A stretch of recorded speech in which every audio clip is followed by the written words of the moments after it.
conselheiros, conselheiras. Vamos para a nossa última etapa da sessão de julgamento relacionada ao mês de junho, dia 18 de junho, sessão das 9 horas. Vamos iniciar a pauta pelo item 149, relatora Andréia, recorrente Beigale Serviço de Apoio Administrativo. Aqui nós vamos ter uma pauta, uma sequência de pauta com a Andréia, relacionada à opção pelo Simples, opção indevida. Perfeito. Bom dia, Andréia. Bom dia. Tem a palavra. Nesse primeiro processo, eu vou preferir ler o relatório, porque acho que fica mais fácil aqui a condução, e não é muito grande, não. Trata-se de recurso voluntário, interposto contra o acórdão da ADRJ de Campo Grande, que manteve por unanimidade o indeferimento da opção pelo Simples Nacional, em virtude de constar atividade econômica vedada no contrato social da empresa. Aí eu reproduzo a ementa. Cientificado do acórdão da ADRJ Campo Grande, aqui eu vou ter que tirar, né? Desculpem aqui, que aqui é de compensação. Vamos lá. O sujeito passivo apresentou recurso voluntário em 29 de 1 de 2016 com suas razões de defesa. Em suma, a contribuinte esclarece que teria solicitado a retificação do seu objeto social no Registro Civil de Pessoas Jurídicas, alternando o CNAE para 8912-9/99. A solicitação foi feita em 2 de 6 de 2014. Apresenta documentos no intuito de demonstrar suas alegações. E tem aqui, ao final, tem os requerimentos da interessada. Posso passar para o voto? Eu esclareço um pouco melhor. Sim, pode ser. Eu tomo conhecimento do recurso, ele preenche os requisitos. Ele pede aqui a apresentação de novas provas. Aí eu vou ler aqui. Ressalta-se que o parágrafo 4º do artigo 16 do PAF é cristalino ao estabelecer que a prova do contrato foi apresentada por impugnação, exceto se restar demonstrada com fundamentos alguma das hipóteses listadas nas alíneas do parágrafo 4º. Impossibilidade de apresentação por força maior, ocorrência de fato ou direito superveniente, ou destine-se a contrapor fatos ou razões posteriormente trazidos aos autos. A impugnante não logrou demonstrar a ocorrência de quaisquer desses fatos previstos no PAF, o qual permitiria o deferimento do pedido. Assim como de resto nada foi trazido até o presente momento, indefere-se o pedido de juntada posterior de documentos. Aí passo para o mérito. O litígio é decorrente do ato de indeferimento da opção pelo Simples Nacional por conter no contrato social da empresa atividade econômica vedada, tem o número da CNAE, que se trata de atividade de consultoria em gestão empresarial, exceto consultoria técnica específica.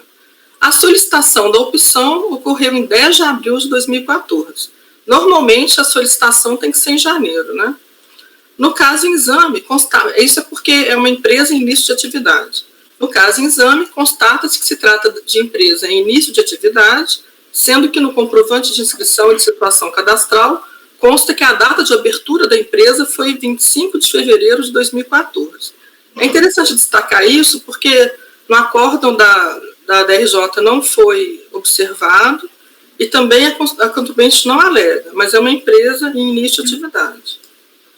Aí eu cito a Lei Complementar 123 de 2006, que trata da condição impeditiva, que seria essa CNAE fiscal que consta no contrato social. A seguir eu reproduzo aqui a resolução do Comitê Gestor do Simples Nacional. O interessante é que ela trata dos prazos para poder regularizar essa atividade. No caso, como é início de atividade, para alterar o contrato social. Vou passar aqui para baixo, que eu acho que eu esclareço aqui melhor. A teor do que dispõe a resolução do Comitê Gestor, como se trata de empresa em início de atividade, a contribuinte tinha um prazo de 30 dias, contados da data do último deferimento de inscrição, para fazer a sua opção pelo Simples Nacional no ano calendário 2014 e regularizar as pendências impeditivas eventualmente existentes. É interessante observar essa questão da atividade vedada, que realmente, da atividade vedada não, do início de atividade, que é tudo diferente esse prazo. Né? É 30 dias e desse prazo do último registro. Né? Para comprovar o seu direito, a contribuinte apresentou o documento de folhas 56 e 61, que demonstra que retificou o ato constitutivo da empresa, passando a constar como objeto social a atividade de serviço de apoio administrativo. A data do registro da alteração é 2 de junho de 2014. Então, o importante aqui é ver se a vedação, né, se a atividade vedada, se ela foi retirada no prazo, nesse prazo de 30 dias aqui. Essa que é a questão. Considerando que a data da última inscrição seria a que consta no comprovante de inscrição de situação cadastral, ou seja, 25 de fevereiro de 2014, verifica-se que, apesar de ter efetivado a regulação, essa foi feita após a data limite, que seria 30 dias, 27 de março de 2014, permitida pela legislação para a regularização das pendências. Eu observo aqui, isso aqui para mim é importante, não consta nos autos a data de deferimento das inscrições estaduais e municipais, o que poderia demonstrar que a data limite para a regularização da pendência seria diversa da considerada na análise efetuada. Como não consta nada sobre a inscrição estadual ou municipal, tem um alvará da prefeitura. Esse alvará, inclusive, é com data de junho de 2014. E aqui na resolução do comitê gestor, ela se refere à última data de registro, né? Não interessa se é o município, o estado ou o governo federal. Aí, como o único documento que consta nos autos é esse aqui, que eu falo, que é o do cadastro CNPJ, de 25/2, aí eu considerei que é esse. Continuando, salienta-se por oportuno que os atos de constituição da sociedade definida pelos sócios deve obrigatoriamente apontar qual o seu objeto social, o qual especificará a atividade econômica que será exercida pela sociedade. Em outras palavras, o objeto social deverá indicar com precisão e clareza as atividades a serem desenvolvidas pela sociedade e decorre sempre do acordo de vontade dos sócios da sociedade. Assim, evidenciado que a empresa litigante efetivamente não regularizou a pendência que motivou o indeferimento de sua opção pelo Simples Nacional para o ano de 2014, para o restante do ano, né, de 2014, no prazo emitido pela legislação, correto o indeferimento do seu pedido de inclusão nessa sistemática de apuração. Como voto. Diante do exposto, voto por negar provimento ao recurso voluntário. Como voto. Ok, já vou abrir a palavra para os senhores. Então, a relatora aqui está negando provimento, a questão é especificamente de prazo de regularização. Só uma observação, André, talvez aqui seja decorrente do outro arquivo. Quando você cita a legislação lá da Lei Complementar 123, lá antes de citá-la, você menciona um inciso que não é o correspondente. Só para você corrigir depois. Perfeito, obrigada.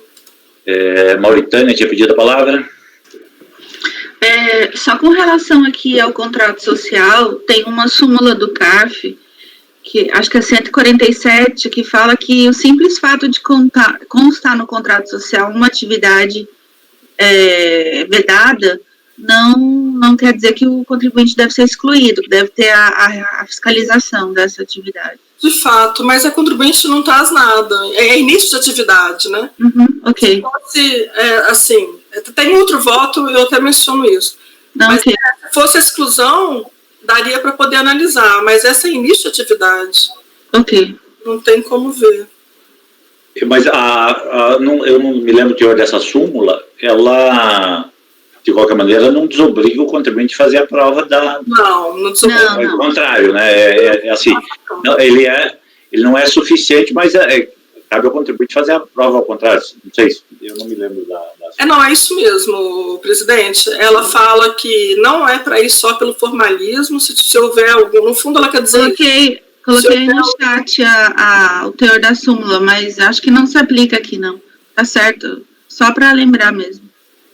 Alguém mais pediu a palavra aqui, o Flávio? Só para questionar isso, eu primeiro não achei essa súmula aqui, Mauritânia, mas... eu coloquei aí no chat. Tá.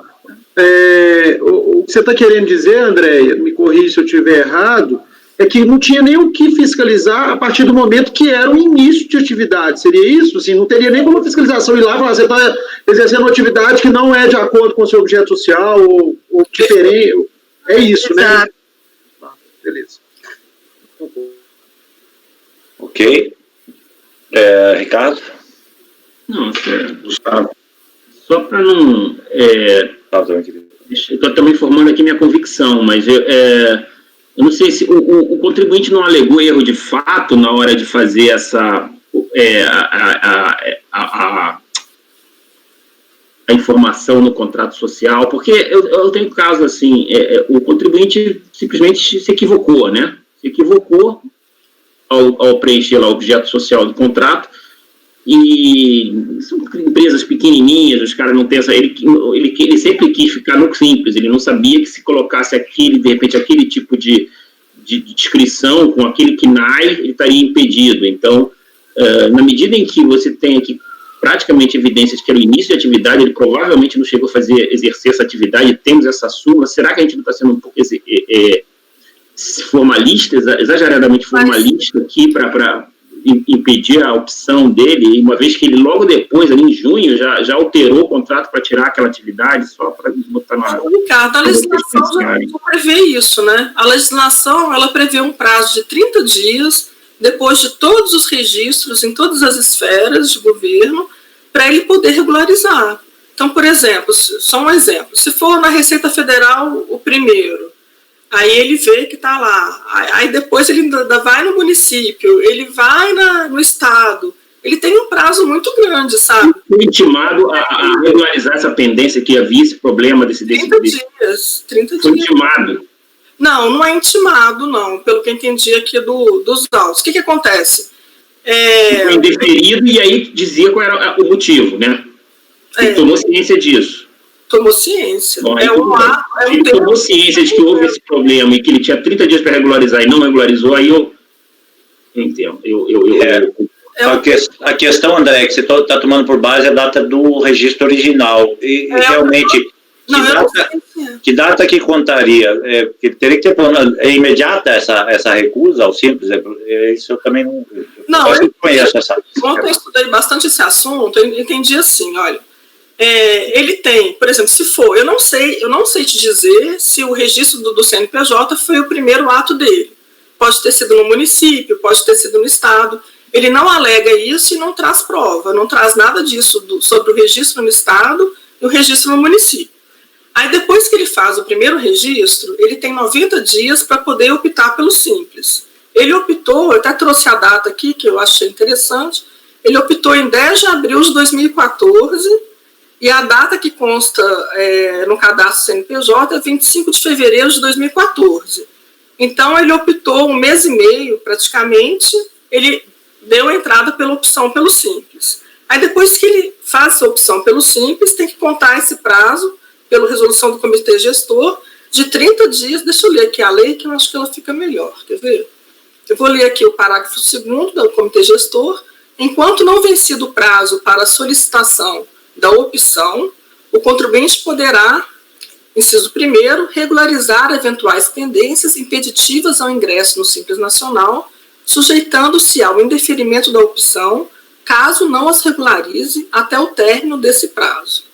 Como é atividade vedada, vai para o parágrafo 5º. Início de atividade, agora eu estou falando errado.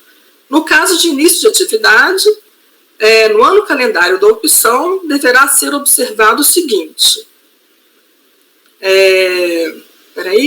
A empresa, após efetuar a inscrição no CNPJ, bem como obter a sua inscrição municipal e, caso exigível, a estadual, terá o prazo de até 30 dias, contados do último deferimento de inscrição, para efetuar a opção pelo Simples Nacional. E tem ainda no parágrafo 7º, a empresa não poderá efetuar a opção pelo Simples Nacional na condição de empresa em início de atividade, depois de decorridos 180 dias da data de abertura constante do CNPJ, observados os demais requisitos previstos no inciso 1º do parágrafo 5º. Então, ela teria 30 dias contados da data do último deferimento de inscrição. O único documento que consta nos autos é o do cadastro do CNPJ, onde consta a data de início de atividade. Eu até cheguei a pensar, será que é o caso de fazer uma resolução de diligência, pedindo para poder instruir? Só que na manifestação de inconformidade não foi verificado que é uma empresa em início de atividade. A contribuinte também não alega isso. Então, eu acho que não é o caso. Como não tem prova nenhuma nos autos, aí eu entendo que seria negar provimento ao recurso voluntário.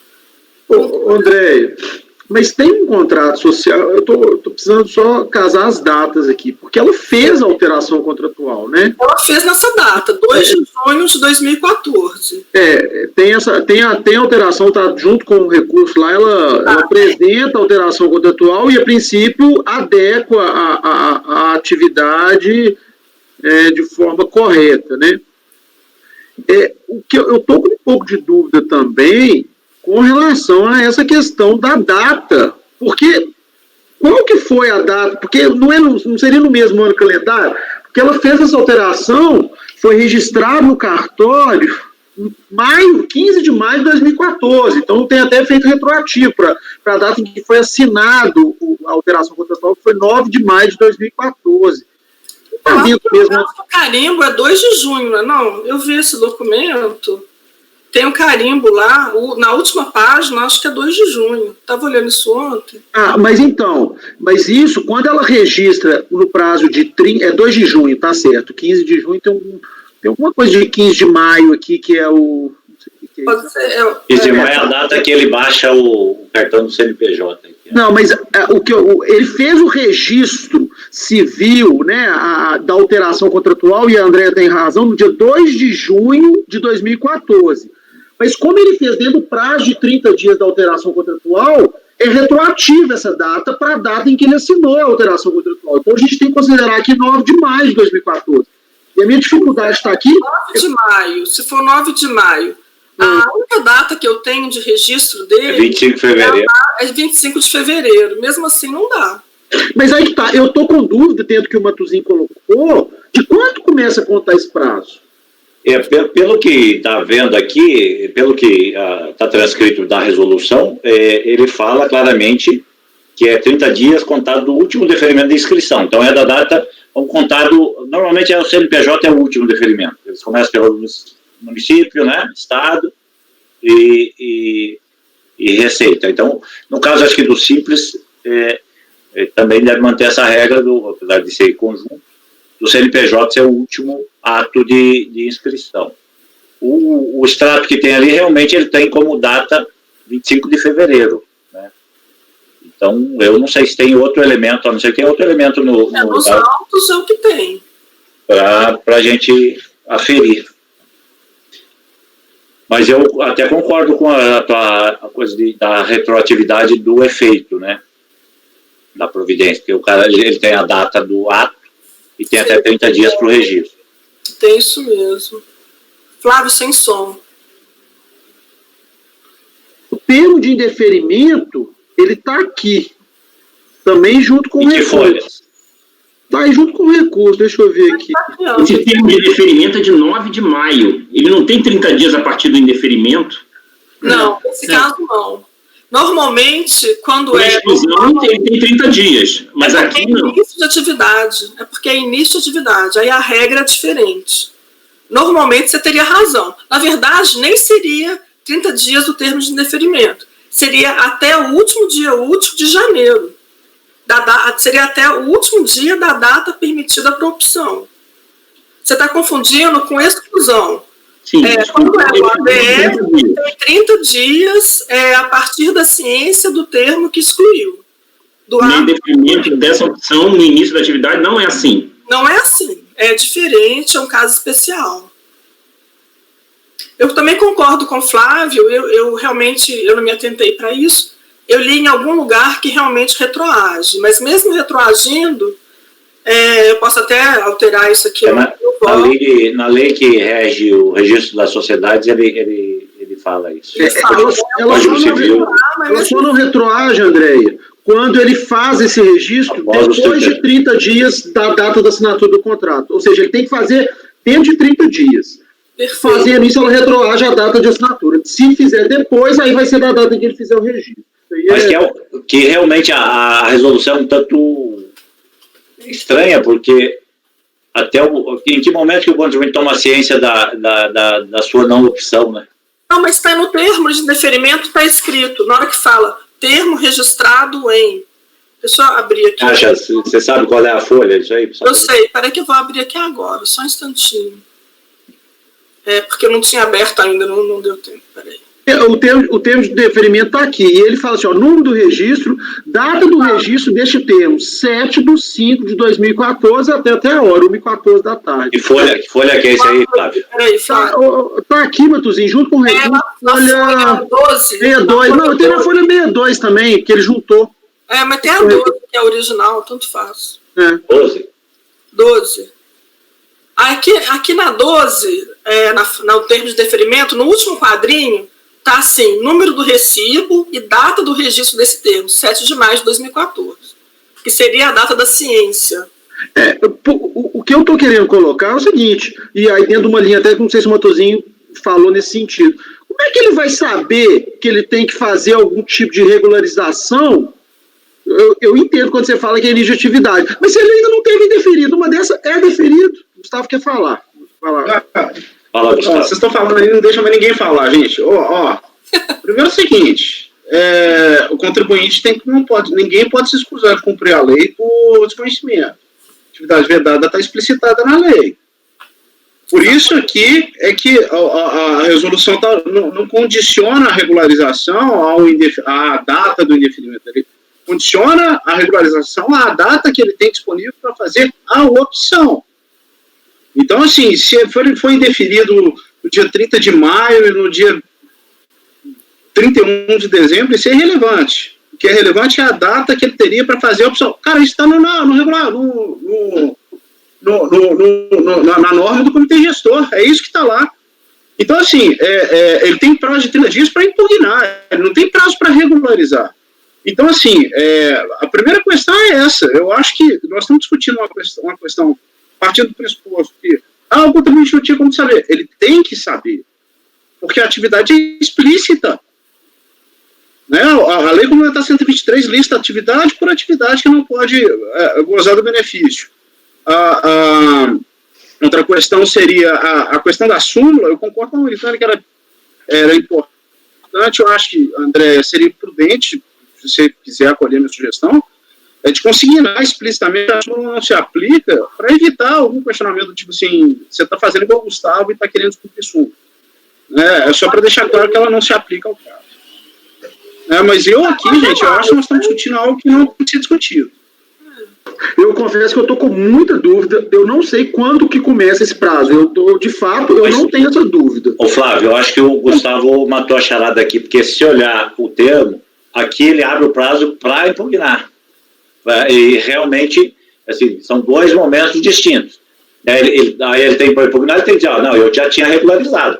É diferente daquela, e a Andréia também já tinha pontuado isso, daquela situação que ele era excluído e tinha um prazo de 30 dias para regularizar um débito, alguma coisa assim, aí a partir da ciência. Então, são duas hipóteses realmente um pouco distintas. Bem, é mesmo, né? São as regras. Algum questionamento mais? Posso colher os votos? Não sei se todos formaram a convicção. Eu tenho, presidente, eu fiquei em dúvida ainda. Eu estou em dúvida. Eu estou em dúvida. Porque aqui, o que eu estou vendo da norma do comitê gestor, que até está reproduzido no voto da Andréia, ele fala aqui que os 30 dias... Cadê?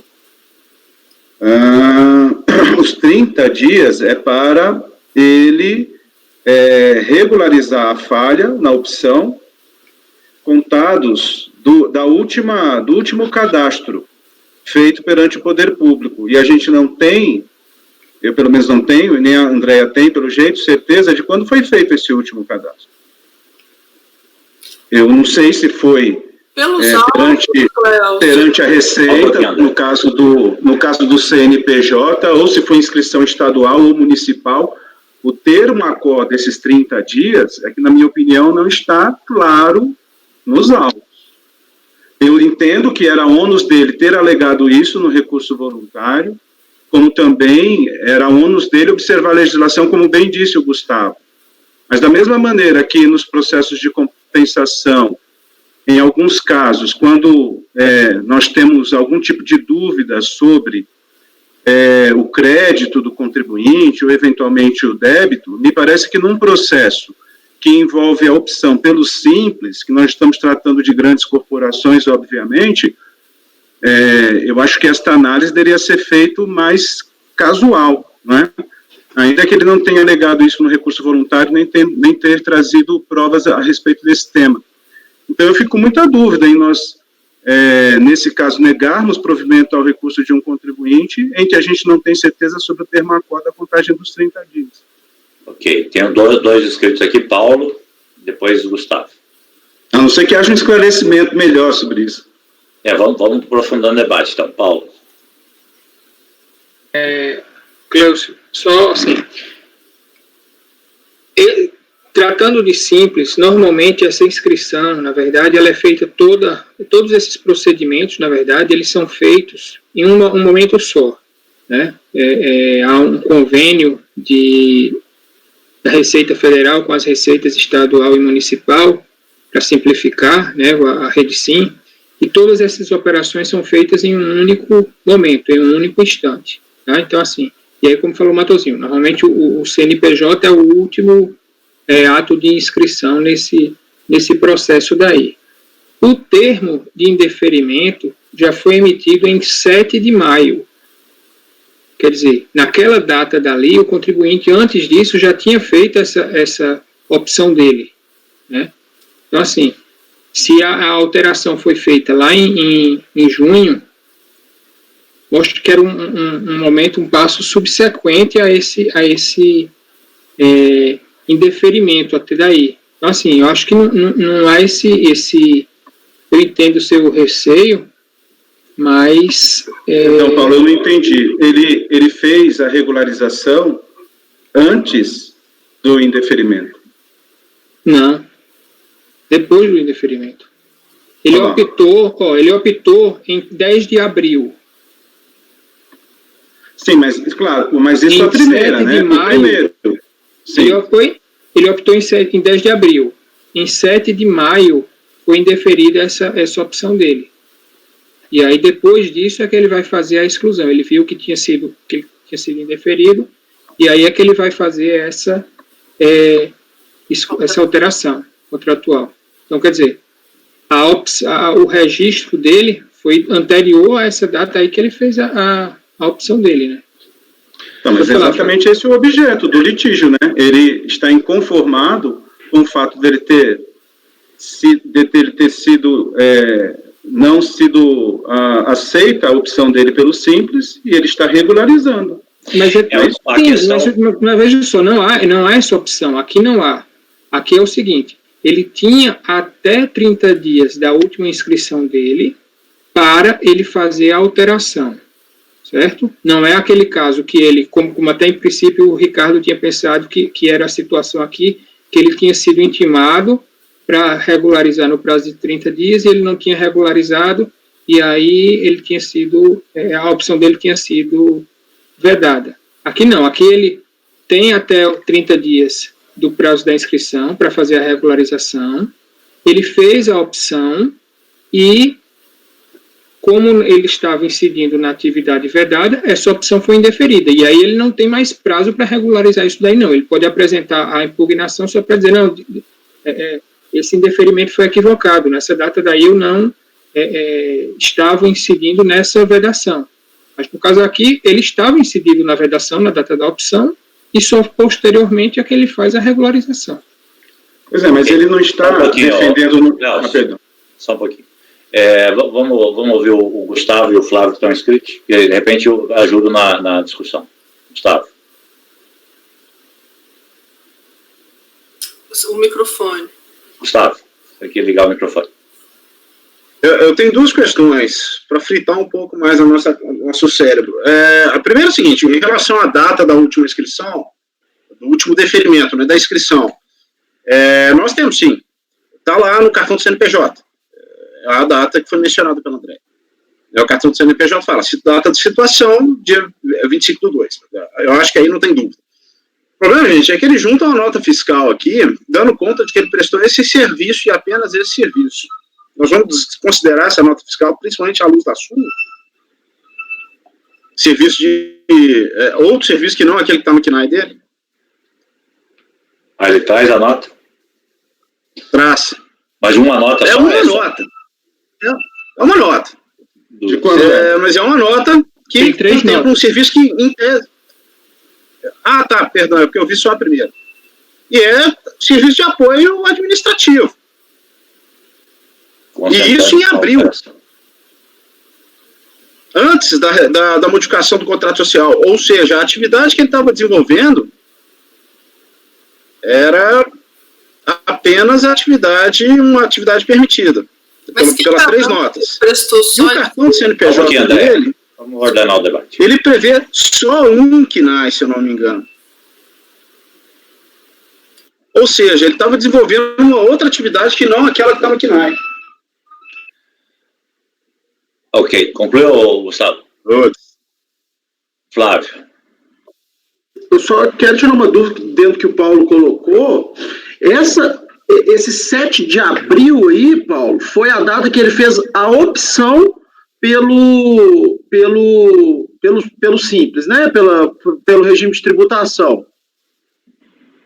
Porque, se a gente pegar a legislação...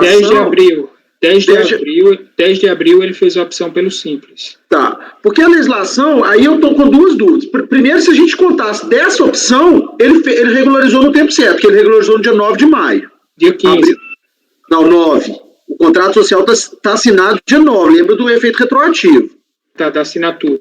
Isso, ele foi assinado dia 9, em que pese ter sido registrado no dia 2/6, mas há um efeito retroativo. E aí, o segundo ponto, eu ainda tenho um pouco de dúvida dentro do que o Gustavo colocou, e até complementando o que o Clécio falou, é o seguinte, ok, o cartão do CNPJ dele está 25/2, só que o dispositivo legal, em que pese, Paulo, você ter colocado que existem esses convênios, isso para mim, a gente está especulando aqui, mas assim, pode ser que sim, eu não estou duvidando de você não, Paulo, mas não sei naquela época, 2004, se tinha esse convênio, ele deixa muito claro o dispositivo legal, o parágrafo 5º que a Andréia até citou, após efetuar a inscrição no CNPJ, bem como obter a inscrição municipal e, caso exigível a estadual, terá o prazo de 30 dias contado do último deferimento de inscrição. Quem garante que ele não teve que fazer uma inscrição municipal porque não tinha esse convênio, ou o município dele exigia, ou ele tinha que fazer uma inscrição estadual? Fiquei com um pouco de dúvida nessa data, se seria mesmo do cartão de CNPJ. Só estou querendo colocar mais lenha nessa fogueira aí. Eu vou passar para o Gustavo, só ponderando aí nesse ponto aí que você coloca, para mim aí entraria na seara da prova dele, né? Eu acho que aí também nós não podemos especular e ainda a revelia de uma prova dele. Me parece que acho que é uma questão relevante que foi colocada aqui, André, vou passar para ela, que é a relatora, mas para falar sobre essa questão dessa prova, se não poderia ensejar a situação de fato prevista na súmula, né, se caracterizar. Ou, pelo menos, um início de prova nesse sentido. Aí talvez a conversão de diligência aventada. De repente, pegar todo o histórico de serviços dele do ano. Né? Seria uma alternativa.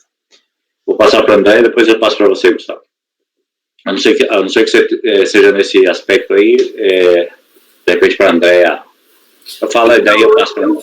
Eu vi essas notas fiscais. Um pouquinho, André. Deixa o Gustavo na mesma ponto, daí você se manifesta. A ideia talvez fosse na diligência, sem pedir livro razão diário, notas fiscais, não, a 10 daria essa noção para a gente, ou seja, talvez pedir ao contribuinte para trazer a 10 do período, desde o início da atividade dele até junho, para ver que tipos de serviços são prestados ao contribuinte. O que é 10? Desculpa. Pois Declaração eletrônica de serviços. Mas ela especifica o tipo de serviço? Eu tenho para mim que sim, presidente. Eu posso até confirmar aqui na legislação de BH, mas eu tenho quase certeza que sim.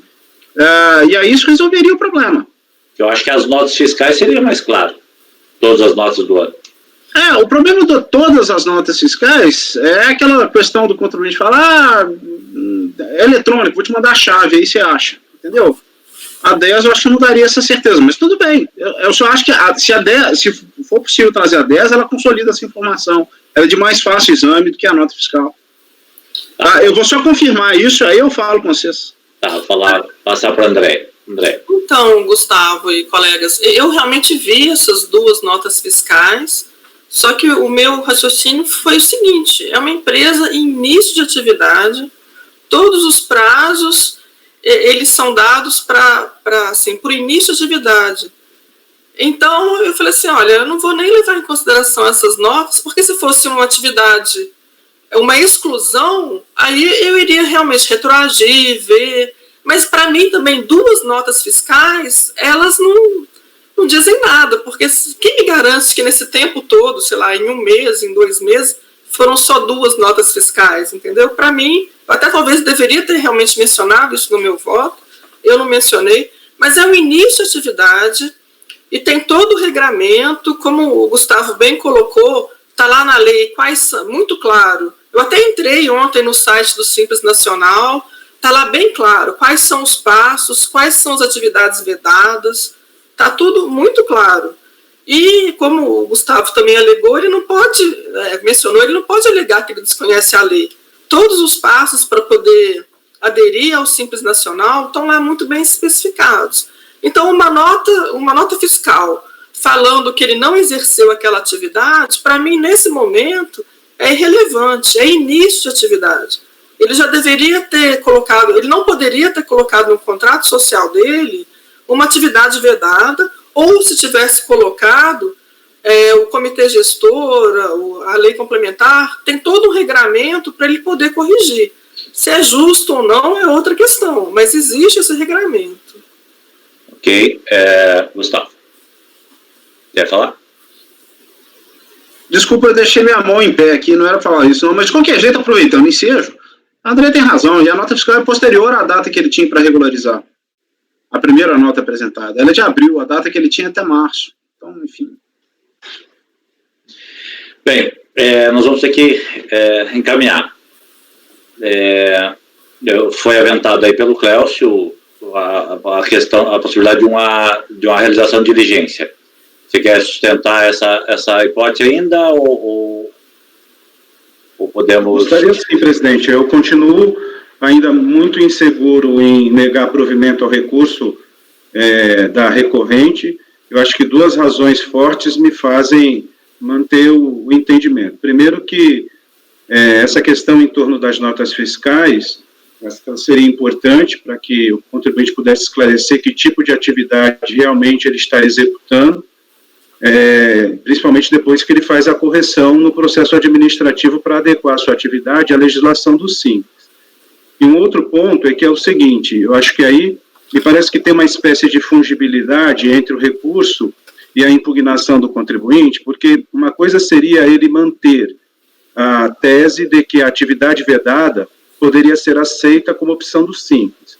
Outra, ele ter corrigido, ainda que depois do prazo previsto na legislação, ele corrige para adequar a atividade que ele exerce, ou que ele quer exercer, a legislação do Simples, e apresenta um recurso, né, para o Conselho Administrativo Fiscal, para o CARF. Então, na minha visão, ele não está mantendo a tese de que ele quer que prevaleça a atividade vedada. Ele corrige, ele atende aos termos da legislação. O que nós estamos discutindo aqui é uma questão formal de prazo. Em uma empresa que tenha vocação para atuar numa área em que a própria legislação, os princípios da legislação, evocam a ideia de simplicidade, de menos rigor formal. Então, eu fico realmente muito inseguro em negar provimento neste caso. Por isso, presidente, eu não sei exatamente como que nós poderíamos encaminhar, mas, na minha visão, seria um provimento parcial para que ele atendesse, justificasse melhor o seu pleito Não, isso não é possível. O que é possível fazer é baixar a diligência e aí especificar o que se quer que ele apresente. Seja a data de comprovação da última inscrição, seja a efetividade da atividade exercida. Seria o que a gente poderia propor. Eu ficaria realmente... Não dá para reabrir prazo para ele manifestar ou trazer outros argumentos. Seria, de fato, oferecer a oportunidade, diante dos elementos, de demonstrar uma situação de fato. Esse é o Considerando que é uma empresa optante do Simples. É sempre dentro desse contexto, porque a discussão é essa, então não tem como fugir disso. A Mauritânia queria falar, Mauritânia. Eu acho que o X da questão foi que a André colocou por último, é início de atividade. Essas notas fiscais aí não têm relevância. E apesar de ser a empresa do Simples, de ser, às vezes, uma pessoa com pouco conhecimento, não dá para ter essa justificativa. Acho que realmente... Então, de qualquer maneira, o Cléucio está sustentando, então, uma diligência. Eu vou submeter, antes de a gente ir julgar o voto da conselheira, Andréa, vou submeter essa possibilidade, como ela é uma preliminar, que não resolve o mérito, sobre essa proposta de diligência do conselheiro Cléucio. Você não quer falar no voto? Eu estou querendo submeter, porque eu acho que esse debate já estendeu mais do que necessário. Paulo. Quanto à diligência, especificamente. Eu só queria acrescentar uma coisa, que existe um documento, uma ficha de informações do município, onde consta a data do início da atividade, 31 de março. Não lembro até se a Andrea faz menção a essa data. Tem uma data de 31 de março. E ele não tinha inscrição estadual, tá? Ele só tinha inscrição municipal. Lá, pelo menos na nota fiscal dele, ele não tem inscrição estadual, ele tem inscrição municipal. Né? Então, assim, essa daí já seria a última inscrição dele, de qualquer modo. Eu acho que não há necessidade de converter o julgamento em diligência.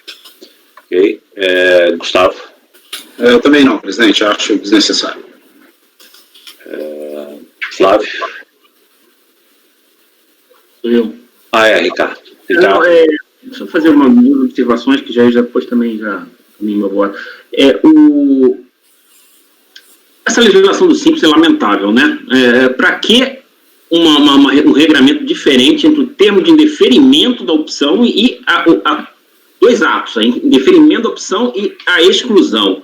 E aí você tem uma possibilidade de dar 30 dias para o cara regularizar a pendência no caso da exclusão, e não existe isso para o indeferimento de opção, ainda mais numa situação de início de atividade, que ele está tomando pé da situação em que até de um novo negócio. Eu acho assim lamentável. Agora, a regra parece, eu aproveitei o momento que vocês estavam aqui discutindo para estudar, e o que a Andrea colocou é claro, ele tinha que realmente obedecer aquele prazo ali de 30 dias da inscrição para fazer a opção, e na opção ele já tem que estar tudo ok. Então, eu acho que a diligência não vai trazer nada de novo. Eu não acompanho não nessa proposta. Você não acolhe a proposta de diligência? Não. Flávio? Presidente, eu não estou convencido desse início do prazo de 30 dias para regularização, e também ratificando o que o Cléucio colocou, essa verificação da efetiva atividade que ele exerceu, até para efeitos de aplicação ou não da súmula lá, invocada pela Mauritânia logo no início dos debates, eu entendo que seria plausível, sim, a diligência. Bem, Andréa, vai sustentar seu voto, né, Andréa? Sustento meu voto. Mauritânia? Eu acho que não há necessidade de diligência. Eu não pedi o voto do Cléucio, porque ele é o proponente da diligência. Eu pessoalmente, entendo que, assim, do ponto de vista formal, está comprovado que ele não atendeu os requisitos nos prazos fixados. Do ponto de vista fático, é possível que ele realmente não exerça essa atividade. Eu entendo até que seria até factível oferecer uma oportunidade para ele complementar essa prova de que não exerceu de fato a atividade. Iríamos ao encontro aí, claro que não de maneira direta, mas da própria súmula mencionada.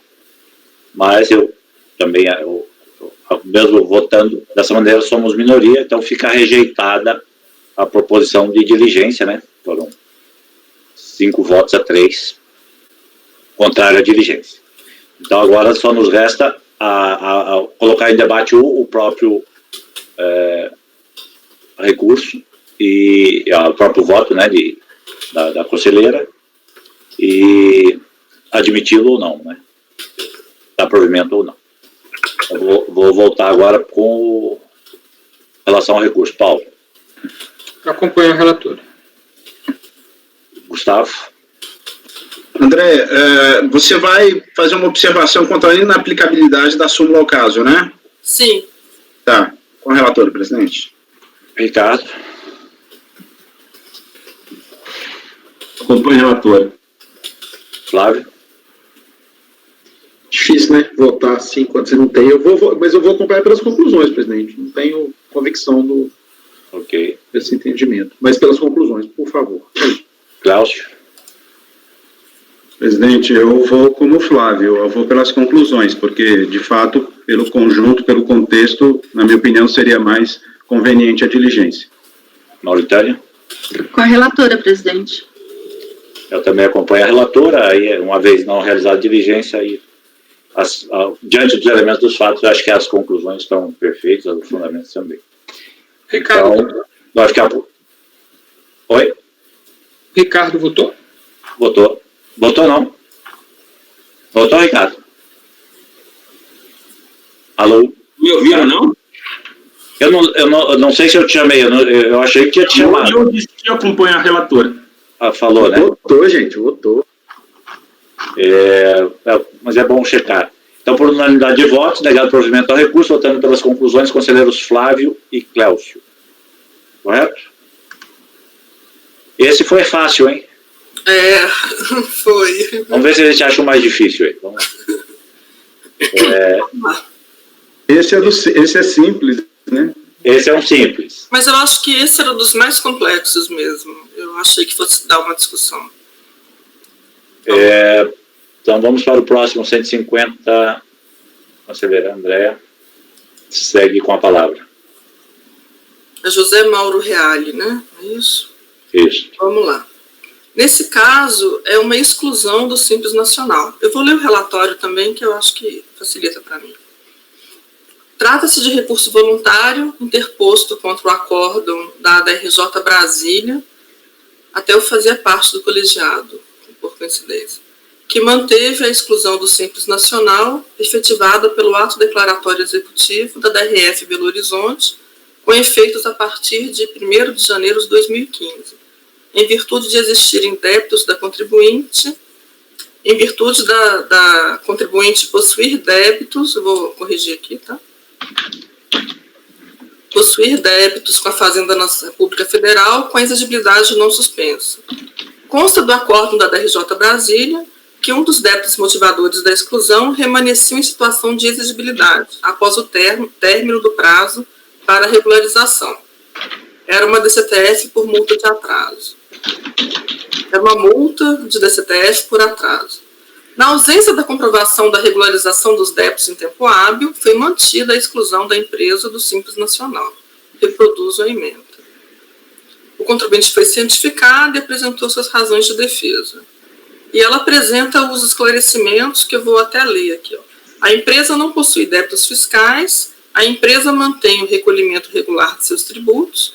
Em ocasião da apresentação do ato de exclusão, houve uma manifestação da empresa em regularizar os débitos apresentados dentro do prazo estabelecido, ocorrendo uma confusão entre o período de apuração e a data de origem do débito. O débito da DCTF, em tese, que está sendo discutido, já se encontra devidamente quitado, conforme demonstrado abaixo, sendo gerado por apenas um dia de atraso do envio da declaração. Mas o que está em litígio aqui é só esse débito da multa, né? Apresenta cópia do documento de arrecadação que teria quitado o débito motivador da exclusão do Simples. E apresenta os requerimentos aqui dele. Posso passar para o voto? Sim. Vou passar direto aqui para o mérito. O litígio é decorrente do ato de exclusão do Simples Nacional, com efeitos a partir de 1º de janeiro de 2015, em virtude da existência de débitos com a Fazenda Pública Nacional, com exigibilidade não suspensa. Em sua defesa, a contribuinte enfatiza que mantém o recolhimento regular de seus tributos e que o débito da DCTF, da multa, né, por atraso da entrega do DCTF, que teria ensejado a exclusão do Simples Nacional, já se encontraria devidamente quitado. Apresenta o comprovante de arrecadação. Aí eu cito aqui a legislação, aqui seria o inciso 5º do artigo 17 da Lei Complementar 123, e seria o artigo 73 do Comitê Gestor 94. A possibilidade de regularização está prevista no artigo 31, parágrafo 2º da Lei Complementar 123. Tornar-se-á sem efeito a exclusão caso a totalidade dos débitos da pessoa jurídica sejam pagos no prazo de 30 dias, contados da data da ciência desse ato declaratório executivo, ressalvada a possibilidade de emissão de novo ADE devido a outras pendências porventura identificadas. Como a ciência do ato declaratório executivo ocorreu em 11 de novembro de 2015, através do edital eletrônico número tal, o interessado teria até 11 de dezembro de 2015 para providenciar a regularização do débito que ensejou a exclusão do Simples Nacional. Um recurso voluntário foi apresentado ao DARF de folhas 62, no intuito de comprovar a regularização das pendências. No entanto, a data de arrecadação que consta no documento é 23 de fevereiro de 2016, portanto, posterior à data limite permitida pela legislação. Dessa forma, voto por negar provimento ao recurso voluntário. Novamente, é cara crachá, né? É previsto uma data limite para a regularização das pendências e ele regularizou, mas fora do prazo. Então, eu mantenho a exclusão do Simples Nacional. É como voto. Alguma manifestação prévia? Podemos escolher os votos. E está mais objetiva a questão, né? Conselheiro Paulo. Eu acompanho a relatora. Conselheiro Gustavo. Com a relatora. Flávio. Ricardo. Acompanho. Só avisando a Andréia que há uma inconsistência aqui no seu voto. Você fala que está transcrevendo 31, parágrafo 2º da Lei Complementar, e você coloca aqui um artigo 4º, que o texto é... Aonde que está, Ricardo? Obrigada. No voto. Última transcrição do voto. Ah, perfeito. Eu vou corrigir. Obrigada. Houve ali você copiou, colou de algum lugar. Recebi aqui. Eu acompanho. Flávio. Com o relator, presidente. Cléucio. Também com a relatora, presidente. Mauritânia. Acompanhe, presidente. Então, eu também vou acompanhar por unanimidade de votos, negar provimento ao recurso. Next. Peraí, só um instantinho aqui, presidente. Item 150, então, negado provimento por unanimidade. Item 151, Kellers, Soluções Contábeis, também da relatoria da conselheira Andréia. Quando quiser, pode iniciar. Pois não. Esse caso aqui, ele é bem diferente, mas acho que é interessante. Vamos lá, vamos para o relatório. Trata-se de recurso voluntário interposto contra o acórdão da DRJ Fortaleza, que manteve o indeferimento da opção da empresa pelo Simples Nacional, relativa ao ano calendário 2016, em virtude de possuir débitos com a Fazenda Pública Federal, com a exigibilidade não suspensa. Consta no acórdão da DRJ Fortaleza que, apesar dos pagamentos terem sido efetuados dentro do prazo prescrito pela legislação, os débitos correspondentes não foram amortizados integralmente, restando o saldo devedor no valor total de R$ 20,45. Então, aqui consta que os pagamentos foram efetuados, mas que os encargos moratórios não foram pagos, né? Na ausência da quitação integral do débito dentro do prazo legal, foi mantido o indeferimento da opção da empresa pela sistemática do Simples Nacional. Transcrevo o acórdão da emenda. A emenda do acórdão. Ele foi certificado e apresentou o recurso voluntário. Ficou meio ruim, mas, em suma, a contribuinte enfatiza teria regularizado integralmente os débitos dentro do prazo legal. Aqui eu reproduzo, está pequeno, mas ela fala basicamente isso, que regularizou dentro do prazo legal. Aí tem os pedidos. Posso passar para o voto? Por favor. No mérito aqui, tomo conhecimento, né? O mérito. O litígio decorrente do ato de indeferimento da opção pelo Simples Nacional para o ano de 2016, em virtude da existência de saldos de débitos com a Fazenda Pública Nacional, com a exigibilidade não suspensa. Aí eu cito aqui o inciso 5º do artigo 17 da Lei Complementar e os dispositivos da resolução do Comitê Gestor. Deixa eu beber mais água aqui, está seco. Isso aqui é interessante. Olha. No caso em exame, foi identificado pela DRJ Fortaleza que a empresa efetuou pagamentos relativos aos débitos apontados no termo de indeferimento dentro do prazo legal, mas que não teria considerado os valores corretos dos juros à taxa Selic, de modo que restou saldo devedor no total de 20,45. Eu reproduzo aqui o quadro demonstrativo utilizado no acórdão da DRJ. Aí vocês verificam que tomou por base períodos de competência setembro, outubro, novembro e dezembro de 2013. Aí aplicou esse fator acumulado. Confesso que eu não consegui chegar aqui nesse valor. Aí pegou aí chegou ao valor atualizado. Aí demonstra aqui que o valor recolhido foi 59,51 e calcula a diferença menor. Eu vou passar aqui, pelos documentos de folhas 48 e 49, verifica-se que os débitos que deram origem ao indeferimento da opção pelo Simples Nacional decorreram de notificação de lançamento com data de ciência 15 de maio de 2014 e vencimento em 16 de junho de 2014. Aqui está meio apagadinho, mas assim, no finalzinho aqui, mas depois tem um outro documento que dá para ver melhor. Essa data aqui é importante, 16 de junho de 2014, a data do vencimento. Na tela de consulta efetuada, com licença. Na tela de consulta efetuada no sistema Documentos de Arrecadação, que é um sistema interno da Receita Federal, retirada do acórdão da DRJ Fortaleza, também consta que a data de vencimento dos débitos é 16 de junho de 2014. Aqui, pela quarta coluna aqui, dá para ver que é 16 de junho de 2014. Considerando que os pagamentos foram efetuados em 28 de janeiro de 2016 e que a data de vencimento era 16 de junho de 2014, a taxa Selic acumulada totaliza 19,02%, conforme demonstrado no quadro a seguir. O valor consolidado corresponde à soma das taxas a partir do mês seguinte ao do vencimento, sendo que no mês do pagamento o valor da taxa corresponde a 1%. Aí retirei essas informações aqui do site da Receita Federal, tive o cuidado de fazer um quadro demonstrando e, fazendo-se a soma, a taxa Selic totaliza 19,02%.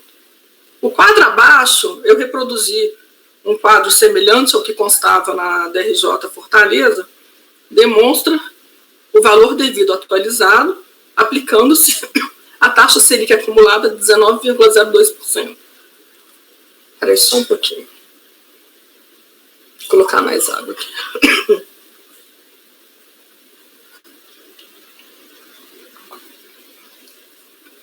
Assim, apesar da competência ser setembro, outubro, novembro e dezembro, a data do vencimento de todos os débitos era 16 de junho de 2014. Esse que foi o equívoco da DRJ Fortaleza. Aí, aplicando a taxa Selic ao valor devido, dá exatamente o valor que foi pago pelo contribuinte. Portanto, em conformidade com as alegações da interessada, fica demonstrado que os débitos foram regularizados integralmente dentro do prazo legal, não restando saldo devedor. Diante da situação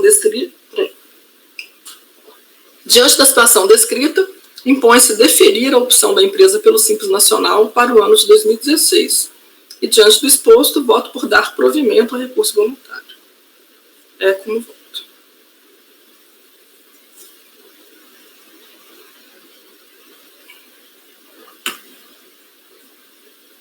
A relatora, então, entendeu que está correto o valor recolhido. É curioso essa diferença de R$20. Não sei como é que foi esse preciosismo de chegar a essa diferença. Mas me parece aí uma confusão em relação à data de vencimento, né? Isso. Gustavo.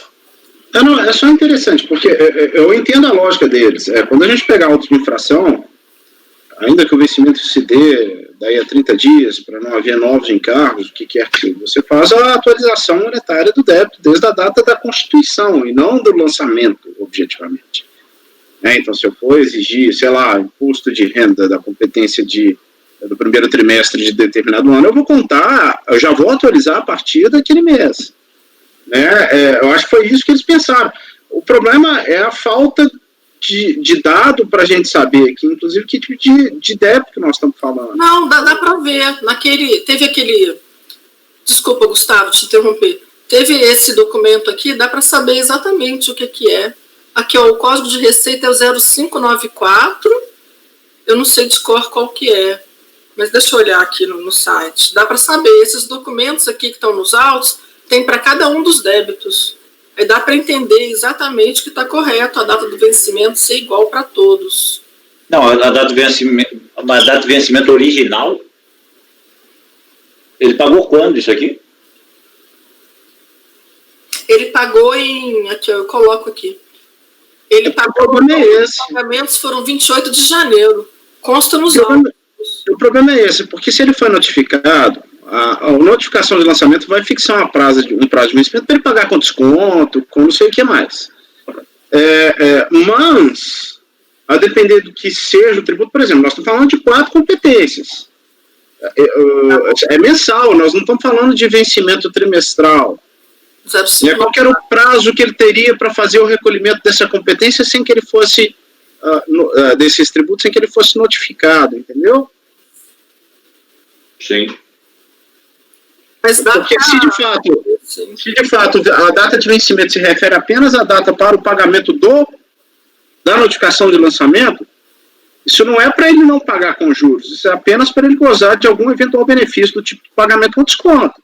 O código descrito ali no quadrinho, aquele quadrinho cinza, é multa por falta ou atraso da entrega de declaração anual. Será que aí teria diferenciação mesmo? É porque eu até... Não seria por isso que é uma ação? Aí sim. Aí tá. É por isso que é importante saber. Porque aí é na data do vencimento da notificação de lançamento. Aí sim. O período em si, de apuração, que acho que é em cima da receita, sei lá, ou do débito, são variados, mas o vencimento é único. Perfeito. Aí sim. E eles atualizaram o débito em função do competência da qual foi apurada a base da multa, e não o vencimento da multa. Esclareceu no voto, Gustavo. Eu até analisei, mas faltou esclarecer. Eu acho que é importante isso, André, para ficar claro que por que ele é vencimento único? Porque ele é decorrente da multa por atraso. Embora se refira a um somatório de competências, né, ele tem um vencimento único. Faltou. Acho que ficou esclarecido, né? Eu também estava bem curioso como é que chegaram a essa diferenciação. Então, ela está dando provimento. Paulo. Eu, assim, estranhei porque a DRJ foi fazer essa conta manual e porque não pegou o extrato, como esse extrato que está aí na folha 48 e 49, né? Que mostra que o débito está extinto. Eu não sei se porque nele não mostra que ele está extinto exclusivamente com esse pagamento, podia ser que o contribuinte tivesse feito algum outro pagamento adicional, mas acho que esse documento aí era o documento essencial que a DRJ deveria ter pego, né? Até se não tivesse isso aqui, eu ia propor que a gente realizasse uma diligência para saber a situação do débito no sistema, que isso aqui é o que importa, né? Mas eu acho que essas folhas 48 e 49 e a prova de que o vencimento era em 16 de junho, comprovam que ele pagou, né? O valor... E que era um vencimento único, né? Então, aí A valoração é idêntica, né? Eu acompanho a relatora. Gustavo? Com o relator. Ricardo? Eu acompanho a relatora, né, e fico só uma observação que curioso, né, porque por causa de R$25, não é isso? Foi indeferido sua opção pelo Simples, e aí o que aconteceu? Eu fico imaginando, o contribuinte, no ano de 2016, ficou recolhendo pelo imposto, pelo lucro real ou pelo lucro presumido. O que ele fez? E aí agora ele tem direito ele vai pedir restituição de tudo? Acho que fica suspenso, né? Enquanto se ele impugna, acho que fica suspensa a exclusão. Não, mas aí é que tá. Ele foi recolhendo pelo Simples durante todo o ano calendário, ou ele... não sei, mas ele poderia, né? Ele poderia recolher. Eu vou fazer pela forma mais conservadora, vou seguir aqui, vou optar pelo lucro real, sei lá. E agora ele tem direito a restituir tudo? Quer dizer, se a gente perde aqui 5 anos, quer dizer, não sei se ele teria direito a restituir depois. Sei lá, essas coisas para mim são meio... Não entendo como é que a Receita trata tudo isso, e, enfim. Mas tudo bem, é só R$25 esse erro. Eu acompanho a relatora. Flávio? Só para complementar o que o Ricardo falou, é assustador, né, Ricardo? Assustador. Qual é o relator, presidente? Cláudio? Eu endosso as observações do Ricardo e do Flávio e acompanho a relatora. Mauritânia? Com a relatora. Eu também acompanho. Então, por unanimidade de votos, dá provimento ao recurso voluntário. André, eu senti que você está com um desgaste na voz. Podemos passar por um processo de autorrelatoria para você dar uma descansada? Vamos tentar continuar? Aí, se por acaso... Você não quer que alguém leia para você o voto? Pode ser. Se alguém puder, eu até agora. Eu posso ler. Se quiser, Perfeito, Flávio. Perfeito. Obrigado. Que aí, qualquer coisa, você faz os esclarecimentos ao final aí. Eu tenho rinite, gente, então realmente, quando é muito assim, é complicado para mim. Obrigada, então, Flávio. O Flávio faz a gentileza aí de ler o próximo, depois a gente troca o leitor. Obrigada. Para ele não cansar da voz do Flávio. Eu já me inscrevo para o próximo, para poder ter algum voto para falar. Olha aí. 152 da pauta. Peraí só um minutinho, Flávio, eu estava só anotando aqui, peraí. Pronto, por favor. Então, item 152, né? Só confirmando, 151, dado provimento, né? Recorrente Queders, dado provimento por unanimidade. 152, então passamos ao relatório aí. A relatora é a conselheira Andréa, mas Flávio vai fazer a gentileza de ler o relatório. O recorrente é Marco Geraldo Baioneta Costa, trata de recurso voluntário interposto contra o acórdão tal, que manteve o indeferimento da opção da empresa pelo Simples relativo ao ano calendário de 2015, em virtude de possuir saldo de débitos com a Fazenda Pública Federal com exigibilidade não suspensa. Consta no acordo da DRJ de Fortaleza que foi realizado pagamento relativo ao débito que motivou o indeferimento da opção pelo Simples Nacional dentro do prazo previsto em lei, mas em montante insuficiente para sua quitação integral, remanescendo saldo devedor. Na ausência da comprovação de regularização do débito em tempo hábil, foi mantida a exclusão da empresa do Simples Nacional. Há uma transcrição do acordo, cientificada essa decisão, o sujeito passivo apresentou recurso, com suas razões de defesa que se encontram transcritas. Acho que vamos direto ao voto, né? Eu declaro. Tá. Então vamos ao voto. O sujeito passivo foi cientificado, é tempestivo, o recurso assinado pelo procurador regularmente constituído, exposto, conhece da manifestação do recurso voluntário, por ser tempestivo para preencher os requisitos de admissibilidade. Quanto ao mérito. O litígio é decorrente do ato de indeferimento da opção pelo Simples para o ano de 2016, em virtude da existência de saldo de débitos com a Fazenda Pública Nacional com exigibilidade não suspensa. Apesar de ter efetuado o pagamento relativo ao débito que ensejou o indeferimento da opção do Simples Nacional, o valor, aí faltou um do recolhimento, não foi suficiente para quitá-lo integralmente. Depois você só põe um do aí, André. Obrigada. O artigo 61 da 9430 prevê que incidirão encargos moratórios, multa e juros nos casos em que o débito para com a União, decorrente de tributos e contribuições administrados pela Receita Federal, não tiverem sido pagos tempestivamente. Aí cita-se aqui o artigo 61 da 9.430. A administração tributária submete-se ao princípio da legalidade. Assim, verificado que o débito foi pago em atraso, a autoridade fiscal deve exigir a quitação do crédito tributário correspondente, com os acréscimos determinados por lei. Pela tela a seguir, extraída do acordo da DRJ de Fortaleza, fica evidenciada a incidência de encargos moratórios, multa e juros sobre os débitos de COFINS, Código de Receita 272, com data 25 de 9 de 2014 e data de arrecadação em 19 de 9 de 2015. Tal fato fez com que o pagamento não fosse suficiente para a extinção integral do débito, que ensejou o indeferimento da opção pelo Simples Federal, restando saldo devedor de 19,95%. Aqui é nacional, tá, gente? Ah, tá. Pela situação descrita, impõe-se indeferir a opção da empresa pelo Simples Nacional para o ano de 2016. Diante do exposto, voto por negar provimento ao recurso voluntário, mantendo-se integralmente a decisão recorrida. Ok. Isso. André, algum comentário adicional? Não, né? Não, acho que está claro, né? De novo, uma questão processual. Infelizmente, por menos de R$20, ele não tem o que fazer. Realmente. Só uma questão. Fala. Fiquei na dúvida, André, só o seguinte, porque ele alega que ele pagou o valor do principal.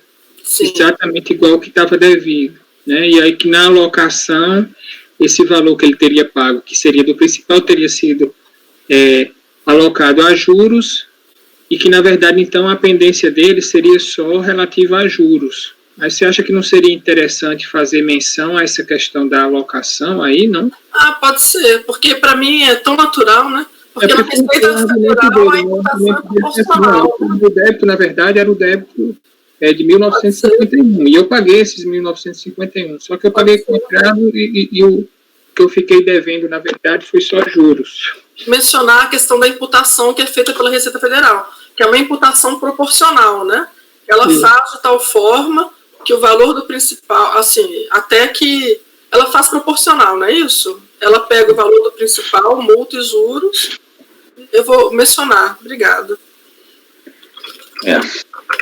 Dureza uma exclusão desse tipo de situação, né? Mas, enfim. Paulo? Eu acompanho a relatora. Gustavo? Aqui cabe o judiciário aplicar o princípio da razoabilidade e reverter essa decisão. Não é nosso papel, né?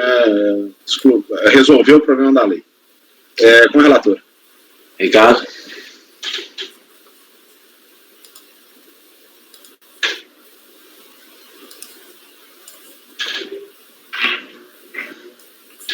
Gente, ele alega que ele pagou isso, porque veja bem, nesse caso de termo de deferimento, ele não tem nem aquela intimação, né? Ele não tem intimação para regularizar em 30 dias. Então, ele já recebeu ali o termo de deferimento dizendo, olha, você errou lá R$19. Ele alega que pelo menos ele regularizou isso, essa questão, lembra?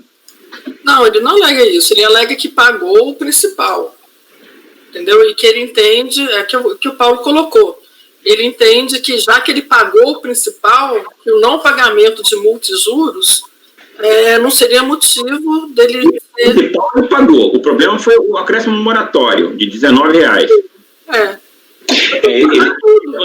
No recurso ele informa que pagou dia 20 de janeiro de 2017 essa diferença. Ele informa, não sei se ele comprova. Gente, eu acho que a gente está sendo extremamente... Isso é um erro excusável. Não cabe a gente, né? R$9, ele pagou o principal. Se ele já... Né, tão logo teve ciência da diferença, ele regularizou. Se ele... Não cabe a gente, Ricardo, desculpa. Ele tem um prazo, Ricardo, para regularizar, e ele não regularizou. Mas ele não teve o prazo, ele não sabia que ele tinha aquela diferença. Isso que eu queria saber, se ele houve ali uma se ele teve, quando ele soube e ele regularizou, ou foi lançado, pode ter tido uma notificação de lançamento dessa diferença e ele também regularizou, alguém disse que ele fez, ele alegou que fez isso, né? Foi você, Tadeu? Foi o Matosinho. No recurso transcrito está dito isso, que ele regularizou. Se é fato, não sei. Aqui, se olhar autos, não. como a empresa vem recolhendo os impostos devidos mensais, percebe que a empresa não agiu de má fé, querendo burlar com juros e multas. Tanto que essa diferença de R$19,95 foi devidamente recolhida no dia 20 de janeiro de 2017, com as devidas atualizações. Mas na época eu amo calendário aqui, Matosinho, é 2016. Não, tudo bem, eu só estou registrando o fato de que ele pagou. Essa é a questão que eu... Pagou em atraso. Ele pagou os R$19,95, é isso, Matosinho? Só que no início de 2017. Pagou depois, muito depois. Ele não regularizou tempestivamente, vamos dizer assim. Quando é o tempo de deferimento da opção? É logo no começo de 16? 2016. Hein? Desculpa. O termo de... O termo é de... Peraí, deixa eu achar. Travou lá. Vou achar aqui nos autos que eu não coloquei aqui no meu voto, não. Mas o André, o Ricardo tá travado, ele não... Nós estamos discutindo algo que, infelizmente, eu não falei. Isso cabe ao judiciário. Eu tenho que fazer aqui. Só um pouquinho, Ricardo. Saia e volte com a câmera, porque travou a sua transmissão. E ainda ficou com cara de bravo aqui pra gente. Sim. Ele tá irado. Será que alguém derruba? O problema, eu sempre... Acho que tem que chutar ele aí. Vai ter que chutar. Vou expulsá-lo. O problema é absurdo, é contrário ao princípio da proporcionalidade, é contrário à razoabilidade, mas são questões que têm que ser tratadas pelo judiciário, cara. Senão a gente acaba ficando no casuísmo. Esse cara pagou depois, pagou menos, pode. Aquele cara que, ao invés de pagar R$1 milhão, pagou R$999 mil, faltou R$1.000, não vai ter o mesmo direito. A regra processual, a regra procedimental aí é substancialmente clara. Voltei aqui, estão me vendo? Sim. Agora sim. Pô, essa é a primeira vez que me acontece isso, hein? Estava aqui feliz da vida com o meu Vivo Fibra. Eu vou reclamar. Só para compreender bem essa situação levantada pelo Ricardo, né? Eu estou olhando aqui o detalhamento da solicitação, a folha 16. Ele tem lá a data da solicitação de opção, dados, data da solicitação 13 de janeiro de 2016, indeferido por problemas fiscais, data de deferimento 13 de fevereiro. Nesse caso, foi ofertada a oportunidade de ele regularizar num prazo? Eu confesso, estou perguntando por desconhecimento mesmo. O prazo, nesse caso, Matosinho, do termo... Ou ele teria que ser diligente e... Teria que ser diligente. No termo de opção, né? Até o final de janeiro. Até o final de janeiro. Ele não tem um prazo depois da detecção desse... Não. Mas aí, tipo, por exemplo, ele apresentou esse termo dia 13 de janeiro, né, e ele ainda teria até o dia 31 de janeiro para regularizar isso daí. Não, mas ele ficou sabendo que ele tinha esse problema? Essa aqui é a questão. Bom, no dia seguinte, com 48 horas do pagamento, ele poderia saber se ele tinha uma certidão negativa ou não, né? Mas o cara... Gente, é um simples... Um cara que não tem apoio. Ele não tem contador, não tem. O contador dele é aquele. Hein? É responsabilidade dele saber se tem pendência ou não. Eu acho que isso aí a gente está sendo extremamente duro. Mas não é a gente, cara, é a lei. O problema é a lei. O que tem que acontecer é o judiciário bater, não é a gente. Nós estamos discutindo uma questão que ela não comporta um pareamento com outras situações. Se nós tivéssemos várias vezes o CARF ultrapassa questões legais jamais, senão perde o mandato. Oi, hein? Legais jamais, senão a gente perde o mandato. O que é aquele 16 parágrafo 4º, senão uma interpretação conforme a lei? Né? Mas aquilo é uma interpretação conforme a lei. Aqui a lei é rígida. Ela não comporta interpretação. Ô, Paulo... A questão aqui seria se era possível tratar como erro excusável, né? Assim, o cara pagou, estava, pelo menos, pensando que tinha pago tudo dentro do prazo e tinha um débito de R$20. Sei lá, não tem como superar isso mesmo? Não. É uma questão... E se a gente superar isso nesse momento, quando for 1 milhão, a gente vai ter que superar também. Eu acho complicado. Exatamente. O de 1 milhão lá pode dizer, não, eu não sabia que tinha juros, tinha multa.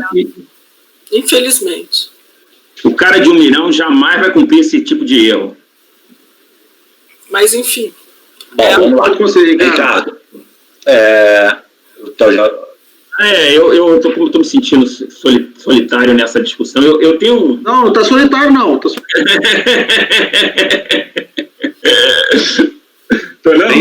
Você não está solitário porque tem uns solidários aí com você. Não, eu tô assim, eu queria ter um pouco mais de elementos para tomar a decisão, assim, porque eu não tenho aqui a confirmação, quer dizer, da data em que ele teve conhecimento do fato de que esses R$19 foram o motivo pelo qual ele foi impedido de ter a opção pelo Simples. Eu acho muito pouco provável que ele, sabendo que eram só R$19, ele não tenha tomado essa iniciativa, entendeu? Me parece que quando ele soube, ele regularizou. Isso é uma coisa, lógico, isso é uma intuição. Essa é uma pergunta que eu queria fazer, desculpa, Ricardo, só para desculpa interromper, porque o Paulo estava balançando a cabeça ali. Ô Paulo, você sabe, eu não consegui achar aqui, mas a gente sabe quanto que ele teve a ciência que ele devia R$19 e quando que ele recolheu esses R$19, porque a princípio parece que ele recolheu os R$19, né? R$19,95. Ele alega que foi em 2017. Assim que ele teve a ciência, ele recolheu. Não, a ciência dele foi em 2016. E olha só, gente, a ciência, no termo de deferimento, como ela funciona? O deferimento um de cada vez, senão não dá para entender. Que foi indeferido, entendeu? Ele não recebe uma AR em casa, ele não recebe uma comunicação. Ele tem que ficar entrando no portal do Simples e falar, opa, fui indeferido. Até isso é uma coisa que para o pequeno, né, microempreendedor individual, MEI, normalmente, ele não tem essa orientação, entendeu? Aí eu estou me colocando numa situação do pequeno, do microempresário mesmo, que não quer, né, para ele estar no Simples é muito importante, e ele, por causa de um erro, veio dizer, não foi o pagamento do tributo, foi no pagamento, na correção ali do valor da atualização monetária do principal, quer dizer, é muito pouco, gente. O documento de folha 11 é de 1 de março de 2016, já diz que a solicitação dele foi indeferida, tá? Documento de folha 11. Depois tem o documento de folha 13, onde ele é uma tela da consulta dele ao sistema em 12 de abril de 2016. E aí a impugnação dele, Paulo, regularizou isso em 2017. Então, esse argumento é de vocês, assim, levou um prazo bem grande para ele. A impugnação dele foi em março de 2016, né? Então, assim, ele teve ciência em março, só regularizou em janeiro do ano seguinte. Ele regularizou, na verdade, para poder optar no ano seguinte, né? Porque o débito permanecia em aberto. Aí a data para ele poder optar em 2017 era 31 de janeiro, era final de janeiro de 2017. Então, inferindo, né? Na verdade, ele pagou para poder optar em 2017. É o que leva a acreditar. Agora, pessoal, eu sou solidária também às colocações que vocês colocaram. Mas, infelizmente, a lei é clara, a regra é clara, não há o que fazer. Ok. Ricardo, dá para poder falar? Eu não vou comprar essa não, porque não estou aqui com os dados todos do processo. Se eu fosse relator, talvez eu tomasse uma outra posição. Eu vou acompanhar a relatora, porque não tenho condição de... Para tomar uma posição dessa, eu tinha que ter elementos mais firmes e concretos. Eu acompanho a relatora. Flávio? Bem, presidente, com muita dor no coração, mas tendo em vista essa informação do Paulo, né, que foi trazida agora, né, que ele recolheu, se ele tivesse recolhido esses 19 dentro de um prazo de 30 dias, né, da ciência desse deferimento, infelizmente, eu concordo com o Gustavo, isso é um problema de razoabilidade, e razoabilidade se analisa no Poder Judiciário, não é o nosso papel. Infelizmente, porque porque nós estamos falando de R$19. Então eu vou, com dor no coração, eu vou acompanhar a relatora. André, não por você, mas pelo contribuinte, tá? Só acompanhando, na folha 44 realmente tem o DAF, tá? Que ele pagou em 20 de janeiro de 2017, que é a data que ele informa mesmo. Eu vou acrescentar a informação no meu voto. Senhor Cláudio? Ele só pagou isso em 20 de janeiro para fazer a opção no ano subsequente, gente. Correto. Cláudio? Presidente, eu tinha levantado a mãozinha aqui, que era para falar antes, mas não foi concedida a oportunidade.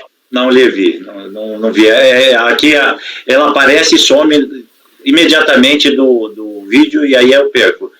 Nesse caso, faz um gesto lá que às vezes é mais eficaz. Mas, pastor Pedro, eu vou externar minhas observações agora, no momento de votar, mas causa espécie mesmo, e enquanto o Ricardo fazia as suas ponderações, eu vinha refletindo aqui a respeito até mesmo da nossa função como conselheiro. Eu estou chegando agora, é claro que já existem posicionamentos firmados pela turma. Eu estava pesquisando aqui para ver se eu encontrava alguma súmula do CARF que pudesse dar amparo ao que eu estou pensando, mas de fato eu não encontrei. Mas eu peço vênia, desde logo, para divergir da observação feita pelo conselheiro Gustavo. A meu ver, os princípios da proporcionalidade e da razoabilidade não são princípios que devam ser ignorados pela administração pública, inclusive no âmbito do Poder Executivo. A aplicação desses princípios é uma orientação para todo o poder público, não somente para o Poder Judiciário. Então, fazendo esse registro, a mim me parece que quando o contribuinte regulariza a pendência fiscal, vejam que nós não estamos aqui tratando de uma questão que desiguale outros contribuintes. Esse contribuinte recorreu, ele fez o recolhimento do débito que constava, que era o impedimento para que ele pudesse fazer a opção no ano seguinte para o Simples. Ele não trouxe nenhum prejuízo para a administração pública e nem desigualou a relação com outros contribuintes optantes, porque ele cumpriu o óbice que ele tinha que observar.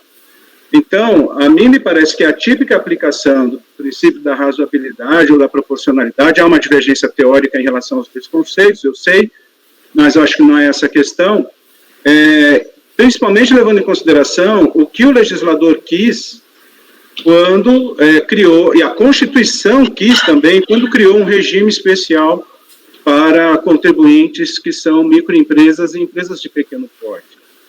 Então, eu questiono até mesmo o nosso papel aqui como conselheiros, se nós somos exatores ou se nós somos revisores da legalidade, que me parece que essa é a nossa função enquanto conselheiro. Eu sei que eu sou um voto só, estou chegando agora, e talvez até por estar chegando, eu tenha um pouco mais de liberdade para fazer essas considerações do que os conselheiros mais experientes e que já viram questões talvez até mais complexas do ponto de vista jurídico do que esta que eu estou vendo. Mas causa realmente espécie nós negarmos provimento a um recurso de um contribuinte do Simples. E aqui foi colocado como, por exemplo, mas nós vamos ter que adotar o mesmo critério quando for R$1 milhão. Não, nós estamos falando de R$20 para um contribuinte do Simples, que tem todas as dificuldades para o início das suas atividades, ou mesmo depois que já está atuando no regime do Simples, também tem inúmeras dificuldades. Nós estamos negando provimento, quer dizer, nós estamos, na verdade, atuando aqui tal qual uma DRF atuaria. Então, na minha visão, eu não sei se nesse caso, eu concordo com o Ricardo nesse ponto, nós não temos elementos agora para poder ir mais a fundo, mas se esse caso fosse da minha relatoria, de fato, eu iria fazer uma pesquisa um pouco mais exaustiva, para que a gente pudesse até mesmo abrir aqui um precedente, quem sabe até levar essa questão para os órgãos superiores do CARF, para que a gente conseguisse adotar uma súmula em que, em determinadas circunstâncias como essas, em que a proporcionalidade e a razoabilidade são inegáveis, nós temos uma posição diferente. Realmente, na minha opinião, levar isso para o judiciário, me parece que nem o judiciário quer. Né? E eu tenho certeza que, se a gente decidisse diferente, qualquer órgão de controle que questionasse a nossa atitude, ou até mesmo o judiciário, eu tenho certeza que seria muito defensável a nossa tese.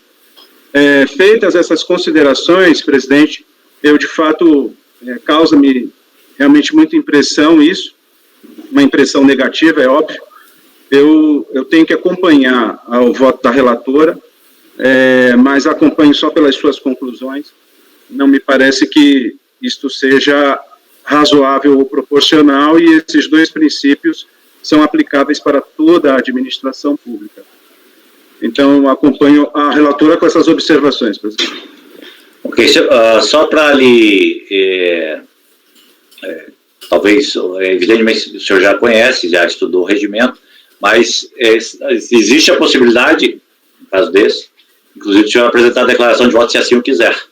Então, até porque o senhor foi bastante veemente nas suas ponderações, e acho que todos nós ficamos um tanto quanto constrangidos, muitas vezes, em aplicar o rigor da lei num caso desses, mas, diante até do seu, do seu pronunciamento, se quiser deixá-lo por escrito, isso é possível, e aí eu só tenho que consignar em ata, como você está chegando, só para relembrá-lo, eu tenho certeza que o senhor já viu isso no regimento. Eu queria só lembrar... A possibilidade de apresentação de uma declaração de voto, tá? Mas, presidente, eu creio que não teria, eu até acho que seria importante, mas não vejo qual a utilidade se eu estou vencido. Bem, ela é maior do que o seu próprio o registro oral, assim, ele fica indelével, ele fica marcado dentro do acordo. Presidente, mas eu acho até que pela essa nossa nova sistemática aqui de ser virtual e está sendo gravado, acho que muda um pouquinho, porque uma coisa a gente falar lá em sessão, perder... Poucas pessoas verão esse vídeo. Não, tudo bem. Mas claro que eu não estou lhe obrigando nem falando, só estou relembrando dessa... Sim, eu sei, sim, eu sei, presidente, que poderia ser feita uma declaração de voto, okay. Mas eu creio que nesse caso o registro oral aqui das minhas ponderações já são suficientes. Ok, obrigado. Paulo, seus... Não, só queria, sem entrar em debate, óbvio que não é o momento, mas só lembrando ao Cleus, até porque se ele seguisse essa sugestão essa questão de apresentar a declaração de voto, que a lei e o regimento nos impede de afastar a aplicação de dispositivo legal por questão de constitucionalidade, tá? Então, assim, existe essa vedação legal e a vedação regimental para a utilização do argumento da constitucionalidade para afastar dispositivo legal. Não quero esticar o debate, mas, o Paulo, eu tenho conhecimento disso, é óbvio, isto está na legislação, mas os meus argumentos não são de controle de constitucionalidade da norma. Aqui eu estou falando de aplicação do princípio da razoabilidade no âmbito da administração pública, o que é reconhecido pela própria Constituição, que faz parte das nossas funções. E até acrescento que a interpretação da norma não é 100% segura, né? Você tem questões de razoabilidade na interpretação. Sim, tem um espaço para isso. Conselheira Mauritânia? Eu acho que, considerando data de pagamento, data de vencimento, eu acho que não tem espaço, considerando todo a palavra aí do Cleucio, mas não tem espaço para razoabilidade e proporcionalidade, considerando data de pagamento. Foi pago um ano depois. Mas, enfim, nós somos vinculados à aplicação da lei e, nesse caso, fica com dor no coração, é pesaroso, mas não tem o que fazer. Então, eu acompanho eu acho que também, não sei, é um debate bom, mas a gente está se estendendo demais em coisas que a gente não vai conseguir mudar agora. Obrigado, Mauritânia.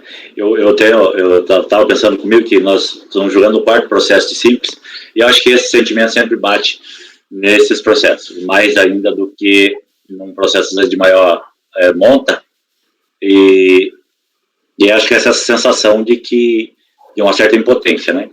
Infelizmente, realmente, a gente está distrito à lei, ao rigor da lei, a literalidade. Eu acho que até o conselheiro Cleus tem tem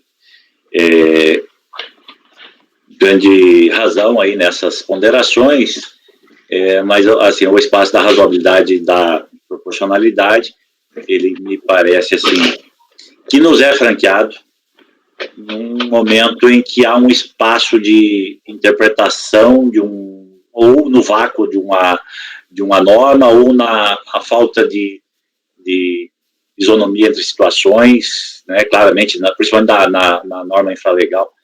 E, então, em algumas situações, a gente realmente até se socorre dessa razoabilidade, proporcionalidade, né, eu já mencionei aqui no julgamento de Perecom, por exemplo, a questão da extinção de um débito que é claramente indevido, confessado no ADECOMP. Nós já votamos nesse sentido, por anular, né, enquanto não seja papel do CAF tratar dessa questão que é essencialmente do administrador tributário, lá na ponta.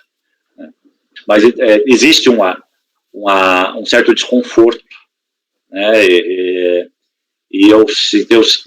para mim, ele me acentua quando eu vejo notícias, vocês devem ter visto ontem, que foi proposto um pacote de transação tributária no âmbito dos contribuintes com dificuldades. E adivinha quem foi excluído do pacote de transação? As empresas do Simples. Então, assim, aí é que eu acho que falta uma razoabilidade realmente do tratamento do contribuinte na hora de editar a norma, na hora de baixar esses atos, né, realmente reguladores. Então, mas, enfim, também como desabafo, complementando esse debate, vamos ver se a gente, apesar do dor no coração, a gente torna mais objetiva os próximos itens da pauta. Eu também acompanho. É só confirmando, você quer votar pelas conclusões, Cláudio, é isso, né? É o único, né? Os outros vão acompanhar a relatora, né?